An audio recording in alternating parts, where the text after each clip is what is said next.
राधे राधे प्यारे भक्तों, आज हम सुनेंगे श्री परशुराम भगवान जी के अवतार की अद्भुत और रोचक कथा जो हमें मिलती है वाल्मीकि रामायण के अनुसार। तो चलिए शुरू करते हैं।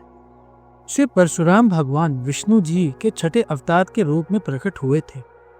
ये कहानी शुरू होती है राजा कुश के वंश से। राजा कुश के पुत्र थे कुशनाभ, जिनसे राजा गाधी का जन्म हुआ, और गाधी की बेटी थी सत्यवती, जिनका विवाह हुआ महर्षि ऋचिक से। एक दिन सत्यवती और उनकी माँ दोनों ने महर्षि ऋचिक से पुत्र प्राप्ति की इच्छा की। ऋषि ने उन दोनों को चरु दिए, एक सत्यवती के लिए और एक उनकी माँ के लिए, लेकिन माँ ने अपनी बेटी से चरु बदल लिए। इससे जो परिणाम हुआ वो अद्भुत था। महर्षि ने कहा, तुम्हारा पुत्र ब्रह्म ऋषि होगा और तुम्हारा भाई महावीर योद्धा। इसके परिणाम से ही सत्यवती के पुत्र ऋषि जमदग्नि हुए और वंश में परशुराम जी का जन्म हुआ।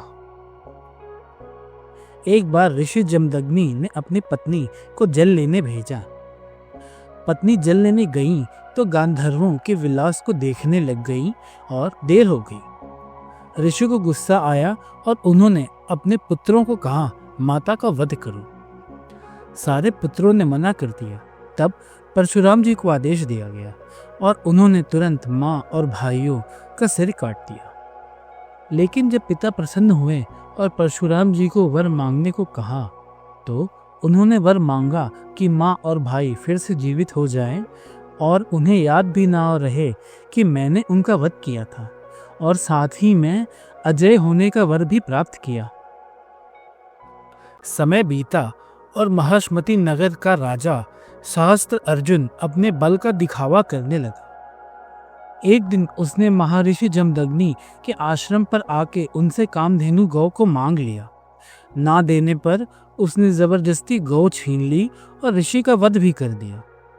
जब परशुराम जी घर आए और माँ को विलाप करते देखा, तब उन्होंने संकल्प लिया कि धरती को 21 बार निक्षत्रिय करेंगे, क्योंकि माँ ने 21 बार अपनी छाती पीटी थी।